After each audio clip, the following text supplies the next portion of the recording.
is the submissive CEO. Power under God. Leadership under authority. Building empires through obedience. Strong in business. Surrendered in spirit. Walking by faith, not by trends. Let's go. Hello, and welcome to the Submissive CEO podcast. I am your host, Luigi. If you're new here, I'm really glad you're here. And if this isn't your first episode, welcome back. And thank you for being a part of this community. This is the space where we are learning how to build with God. So let's get into it. Today, we are starting a brand new chapter of the podcast. Yay! Over the next several episodes, we're going to walk through the foundations of business. We're talking about customers, offers, pricing, business structures, branding, marketing, sales, all of the things and all the practical pieces that help turn an idea into a functioning business. But before we can get into any of that, we need to start with a simple question. How do you actually start a business? Because I think a lot of people have an idea. Some people have had ideas for years and they just haven't moved on it yet because the process can seem kind of vague. You're not sure what is the exact first step. Other people, they may feel like God is leading them toward entrepreneurship, but they're not quite sure what to do next. And that's what I'm hoping to cover for you in this episode. So when you start looking for answers, it can feel very overwhelming very quickly. One person is going to tell you, oh, you should start with the website. Another person might tell you you need to get an LLC or, the very basic thing you should do is to get a logo. It's very overwhelming. I remember when I first started, people were talking about marketing funnels, automation, and social media strategies. And before long, I hadn't started anything because I had so many different things that I thought I should be doing. So let's start with step one today. And we're going to simplify the process. And I'm not simplifying it because business in itself is easy. It is not.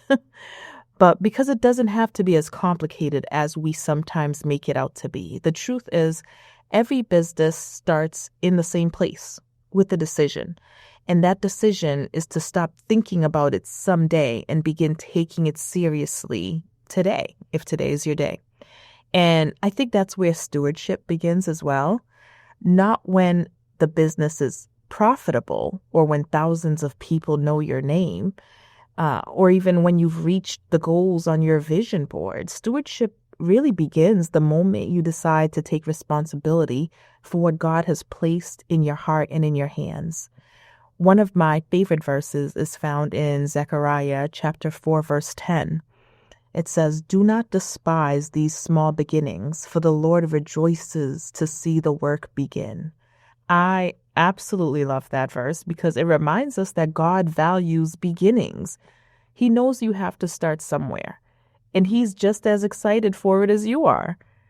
Sometimes we get a little bit focused on the finished product that we overlook the importance of starting. But every business you've ever admired had a beginning. Every entrepreneur had a first step. Every company had to start somewhere, and yours will too. So if you're wondering what to do first, let me give you a practical framework. We're not doing a business plan or talking about marketing strategies today. Just a few things that you can do to move from having an idea to intentionally building something.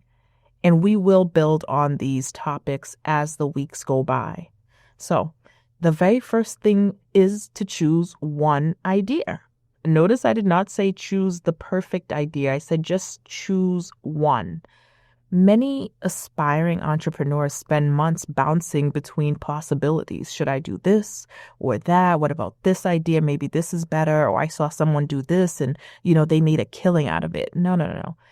Before you know it, you're going to be stuck in decision mode if you're doing that. You're not going to make any decision because you will be overwhelmed. You don't have to know exactly where the road leads. You just need a starting point. Pick one idea that aligns with your skills, interests, your experience, or the direction that you believe God is leading you. You're not signing a lifelong contract. My business has evolved from what I thought it was going to be to what it is now. You're not stuck to it. You're simply choosing where to begin. Okay. And another thing is you should be writing down your skills, your interests, your hobbies, the things that you believe you're good at, so that you can help yourself to make that decision and to start to formulate that idea based on the things that you already enjoy and the things you already are good at. So the second thing is to create a place for your business.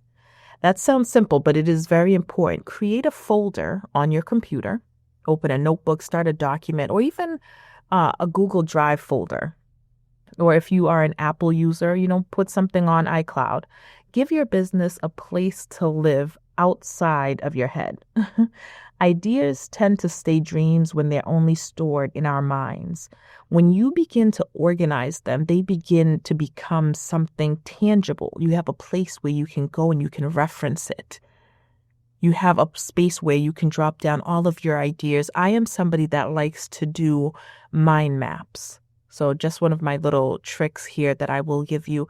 I like to do mind maps. There are apps that you can find where you can do mind maps, or you can simply just draw one on a, notebook, good old pen and paper, and you start to see how your ideas branch out. It helps me a great deal when I'm able to take an overflow of ideas out of my brain and then just put them somewhere else. That helps me with my processing and organizing later. Even if it doesn't make sense, I just need to get it out of my head. So if that helps you, please feel free to steal that idea. The third thing I want you to do is to write down your reason for starting this business. Why do you want to do this? And I want you to be honest. Okay, maybe it's to create additional income. That is perfectly fine. I don't know, somewhere down the line, we have been led to believe that wanting more money is not biblical or it's not a kingdom thing. No, no, no. We are kingdom builders. We are kingdom entrepreneurs, and we should have an expectancy of wealth because of who our Father is. I don't understand why some people kind of villainize entrepreneurship and call it greed and all sorts of things. No, the same way you work and pour into someone else's company for financial reasons because you need to support yourself and your family is the same way you can put that effort and energy into something that you are building, something that you feel like God has put in front of you to do. Okay? Maybe your reason is to just have more flexibility with your family. Or you're just tired of feeling limited in whatever your current situation is. There could be a million things. You might just have gifts that you feel called to use and you want to use them in a different way, or you genuinely believe God is calling you to build something. Whatever your reason is, write it down, because there will come a day when you're tired and when progress is slow or non-existent and things are just not happening as quickly as you would hope. And when that day comes, your reason is going to matter. Your why is going to become the anchor that you hold on to. You need to have something that you can go back to and look and say, you know what, this is worth continuing the fight. This is worth it. And put it into your folder that you've just created. So the fourth thing that I want you to do is to create a recurring appointment with your business. I think that's one of the most practical things that we as entrepreneurs can do. Decide when you're going to work on it. Maybe it's a Saturday morning, a Tuesday, Thursday evening, an hour even after the kids go to bed. Whatever your situation is, put a specific time. The timing does not matter. The day does not matter. What matters is the consistency. A business doesn't grow because we think about it occasionally. It grows because we intentionally make room for it. So set aside a time for yourself whether it's going to be research that you're doing, you're going to be reading something, whatever it is that's going to help you to move the needle in your business, set a specific time for that. And the frequency, Right now, we'll leave it up to you if you can do once a week, once a day, however your lifestyle is right now. You just need to schedule it and actually put it on your phone or on your calendar or in your planner, however you schedule things. And finally, and the last thing I'm going to ask you to do is to set a starting date. Don't freak out, okay? This is not your launch date. This is just a starting date, a date where you have committed to yourself to actively start working on the business. Put it on your calendar. Make it real. Make an appointment with yourself, because there is something powerful about moving from one day to having an actual date on the calendar. One day is a dream, but a date written down is a decision. Now, you may notice that none of these steps that I just gave you involved a website, a business license, marketing, and that is very intentional because right now we're not building the entire business. We are preparing ourselves to build the business. Think of it like laying a foundation before constructing a house. The foundation isn't the exciting part, but it supports everything that comes after. And that's exactly what we're doing in this phase of the podcast. So over the next several episodes, we're going to answer the questions that will naturally come next. What problem are you solving? Who are you serving? How do you create an offer? How do you price it? What should the legal structure of your business be? But today, I simply want you to begin because I will walk with you through all of that, I promise. Well, I say I promise, but I also want you to know that if God calls me to talk about something else, I am going to switch and talk about something else, even if it's just, an interim episode. But again, on this podcast, we are following the leadership of the Lord. So however he decides. But for right now, my plan is to walk you through all of that. Again, if God says otherwise, we will pivot very quickly. But honestly, you guys, I want you to stop feeling like business ownership is something that is reserved for other people. Like, why not you? Why not us? The truth is, every entrepreneur starts as a beginner. No one just was born and had it together. Every business starts small, and every journey starts with a first step. So if God has placed something in your heart, don't focus on building the entire thing. Focus on what he has put in your hands, what he has gifted you with. Focus on being faithful with the next step and let God handle tomorrow. Your focus is on today's assignment. So before we close, I want to leave you with a resource that helped me tremendously in my business journey.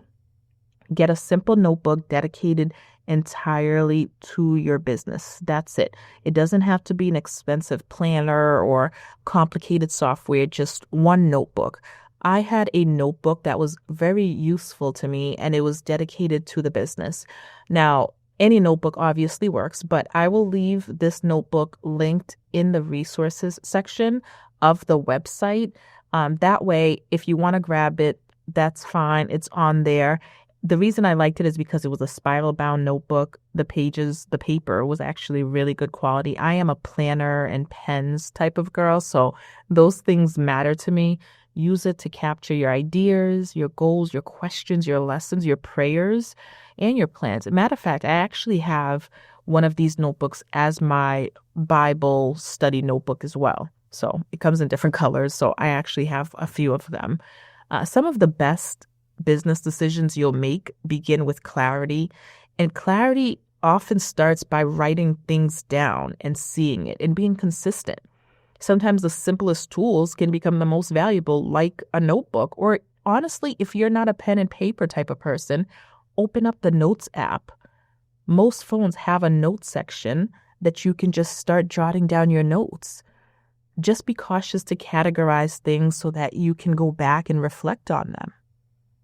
All right. And speaking of reflection, so our question for this week, your reflection question is, if you decided to take your business idea seriously today, what would be your very next step?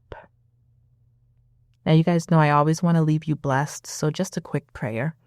Father, thank you for every person listening today and for every idea, gift, and opportunity that you have entrusted to us. Give us wisdom as we begin this journey of building. Help us to not become overwhelmed by everything we don't know, but instead help us to be faithful with what is in front of us today. Give us clarity, discipline, and peace as we move forward. Teach us how to build in a way that honors you and serves others. In Jesus' name, amen. Thank you so much for spending time with me today. If this episode encouraged you, be sure to like, follow, support, and share the podcast with someone who is thinking about starting a business. Next week, we're going to answer an important question that every entrepreneur eventually has to answer, which is, what problem are you solving? What is the purpose of your business? So until then, take your next step. Trust God with the process, and remember that small beginnings still matter. So as always, keep building, but build with God, and I will see you on the next episode of The Submissive CEO. This is The Submissive CEO.